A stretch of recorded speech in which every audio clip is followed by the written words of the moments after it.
Diễm xin chào cô chú, anh chị, các bạn và các em. Hôm nay Diễm chia sẻ một món cơm mà nhà Diễm rất là thường ăn, gần như là mỗi tuần luôn đó. Có nguồn gốc từ Hawaii, đó là món poke bowl. Món này là dạng món cơm hải sản, kết hợp với nhiều loại rau củ, đầy đủ dinh dưỡng. Cách làm thì đơn giản và Diễm nghĩ thời tiết nắng nóng bây giờ ăn rất là hợp luôn. Không cần nấu nướng nhiều mà mình cũng có phần cơm rất là ngon. Mình cùng vào bếp làm món poke bowl với Diễm nha. Đầu tiên mình sẽ đi chuẩn bị cơm trước. Thì cái cơm này Diễm thấy mình nên dùng gạo sushi hoặc là gạo hạt tròn thì mình nấu ra sẽ ngon hơn. Diễm mua gạo sushi luôn ha. Còn ở Na Uy mình có thể mua cái loại gạo mà dùng để nấu cháo Na Uy mình nấu cũng ngon nữa. Diễm dùng cái lon kèm theo trong nồi cơm điện mình sẽ đong ra đây 2 lon. Một lon là 180ml.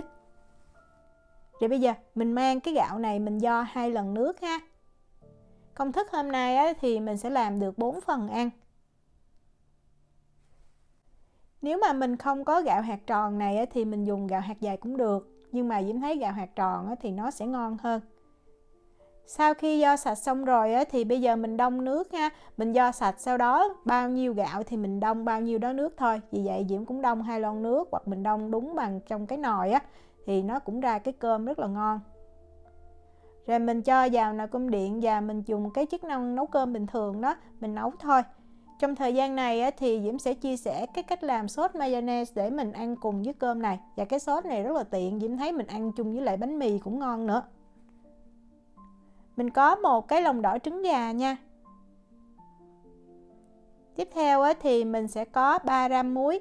Cách đo bằng muỗng thì Diễm ghi ở phần miêu tả video. Đường thì Diễm cho 10 gram, mình dùng đường cát nhuyễn hay là đường bột đều được.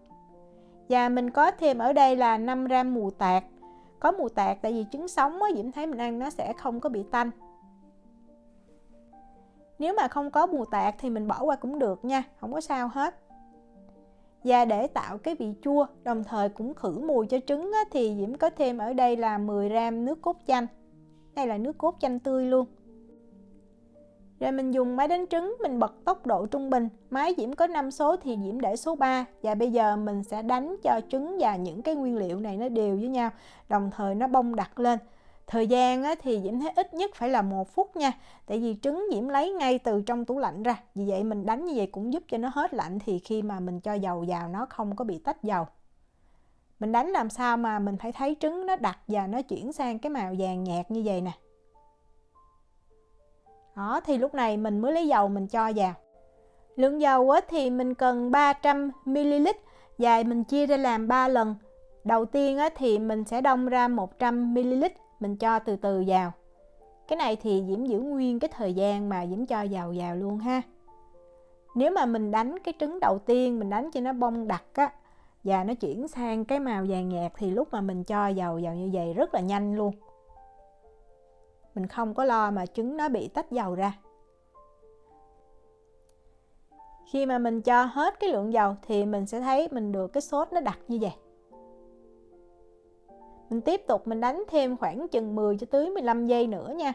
Cho dầu nó thiệt là đều. Nhất là lúc mà khi đánh dầu nó dễ văng lên trên cái thành của cái thau đó.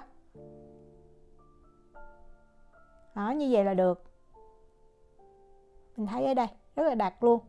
Thì lúc này Diễm mới cho vào đây 2 muỗng cà phê nước. Nước này là nước đun sôi để nguội ha. Mình cho nước vào như vậy để cho cái sốt nó loãng hơn, để mình tiếp tục mình cho dầu thêm vào. Mình bật máy lên, mình cũng để cái tốc độ trung bình và mình đánh cho nước nó đều với lại cái hỗn hợp trứng và dầu. Thời gian thì khoảng từ 15 cho tới 20 giây.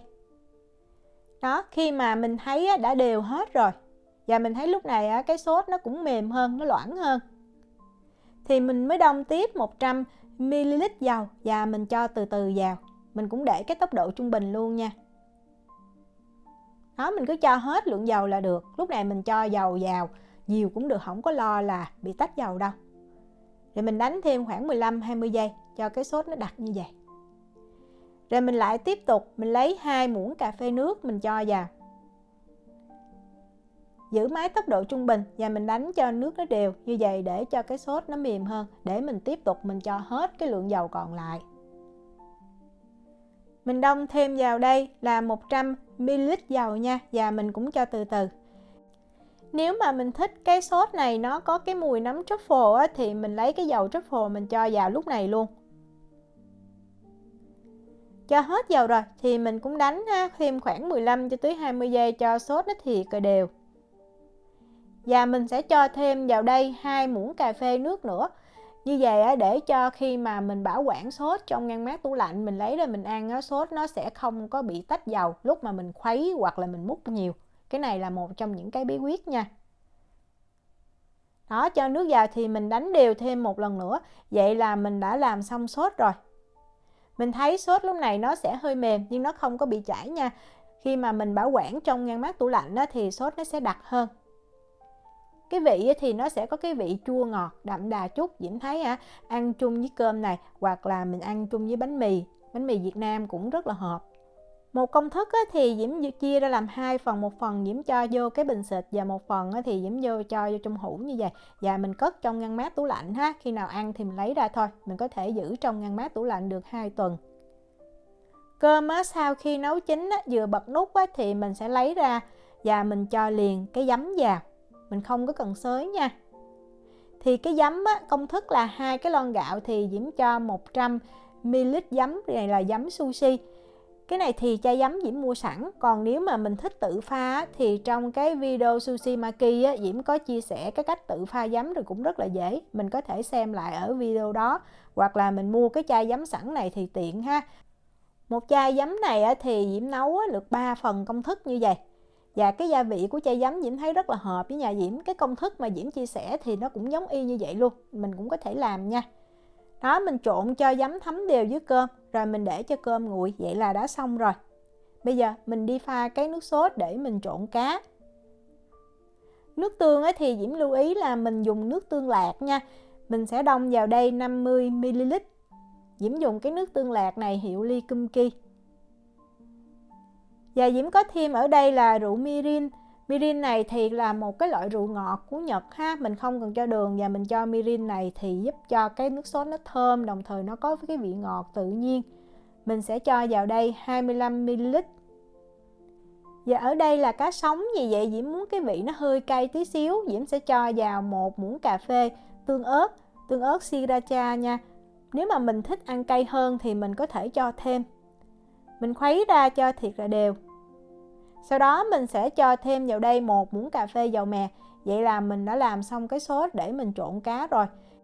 Công thức sốt này thì Diễm tự pha theo khẩu vị nhà Diễm thôi. Không có theo công thức qua hết. Nhưng mà Diễm thấy cũng rất là ngon. Rất là giống với một cái nhà hàng mà Diễm đã ăn và Diễm thấy thích. Về cá đó thì mình dùng cá để ăn sashimi. Cái loại cá phi lê chuyên dùng để ăn sống nha.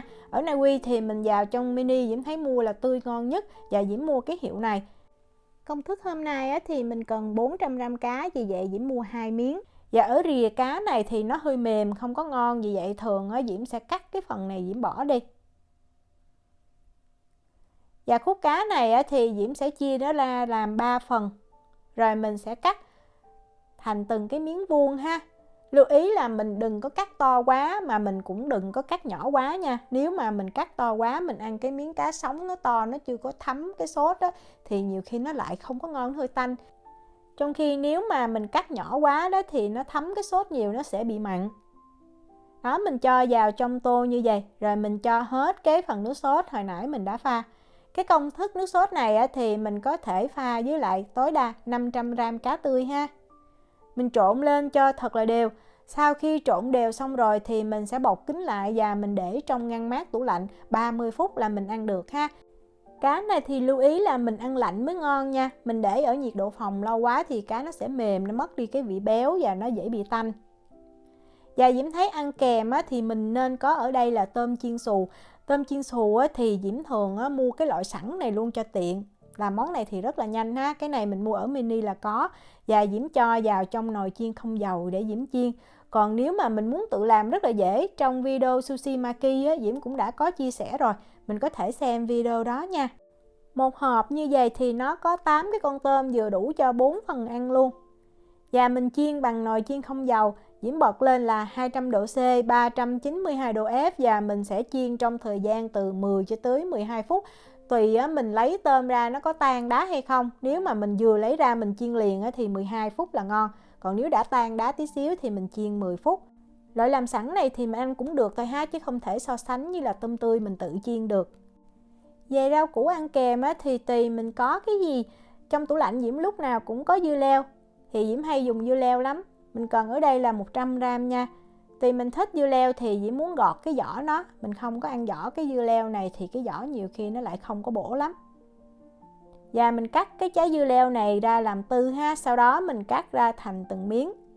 Nó nhỏ hơn miếng cá tí xíu là được.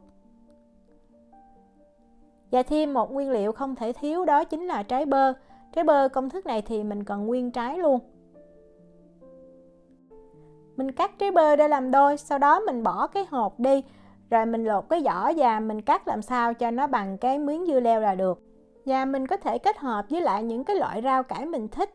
Diễm thường thấy là có bắp cải tím nè, có bắp Mỹ ngọt nè ha, có củ cải trắng nè, có rong biển nè, có cà rốt nữa. Nhưng mà hôm nay thì nhà Diễm có trái bơ, rồi có cà rốt. Mà Diễm thường ăn vậy Diễm thấy cũng ngon, nhất là với tôi thì nó thích như vậy. Và mình có thêm hành lá nữa nha. Hành lá thì mình sẽ cắt nhỏ một nhánh hành lá là đủ. Thêm một loại nữa đó chính là rau mầm. Rau mầm thì nếu mà mình muốn mua đủ loại thì mình có thể mua ở Rema hoặc là Mini nha. Rau mầm ăn rất là bổ dưỡng và Diễm thấy mình nên kết hợp thêm với lại cái món poke bowl này. Để múc ra tô thì đầu tiên mình sẽ múc cơm ra trước. Tiếp theo thì mình sẽ múc cá. Cá khi nào ăn thì mình lấy trong tủ lạnh ra nha. Như Diễm nói cá này ăn lạnh mới ngon. Mình chỉ lấy phần cá thôi, mình không lấy phần sốt. Rồi mình cho bơ nè, bơ mình đã cắt nhỏ. Tiếp theo là mình cho dưa leo, còn nếu mình có bắp cải tím, có cà rốt thì mình cho. Và mình sẽ cho tôm. Victor nhà Diễm nó thích ăn tôm nhiều đó, vì vậy Diễm cho nó 3 con tôm trong một tô luôn. Rồi mình cho rau mầm nè. Rồi mình cho hành lá, có hành lá tí xíu nó mới thơm. Và ở trên cá đó mình sẽ rắc thêm mè mình đã rang vàng lên ha. Khi ăn thì mình sẽ chan sốt và Diễm thấy tùy mình có cái sốt nào. Nhà Diễm thì thường ăn cái sốt teriyaki và Diễm mua cái hiệu này. Hoặc là cái hiệu mà Diễm dùng trong video Sushi Maki cũng rất là ngon. Hoặc là mình có thể dùng cái sốt soju nha. Rồi mình cho mayonnaise lên. Mayonnaise nếu mà mình thích ăn cay mình có thể cho thêm tương ớt vào cũng được luôn. Món này nếu mà mình không quen ăn cá sống thì mình có thể dùng tôm tempura thôi. Nhưng mà Diễm thấy mình nên thử đi, rất là ngon. Cá mình làm như vậy thì không hề bị tanh. Khi mình ăn sẽ có cái vị béo giòn nhẹ. Diễm chúc cô chú, anh chị, các bạn và các em có bữa ăn thiệt là ngon. Nếu mà có thắc mắc gì thì cứ để lại lời nhắn hoặc là gửi tin nhắn cho Diễm. Diễm cảm ơn sự quan tâm theo dõi video rất là nhiều. Hẹn gặp lại trong những video tiếp theo. Chào tạm biệt.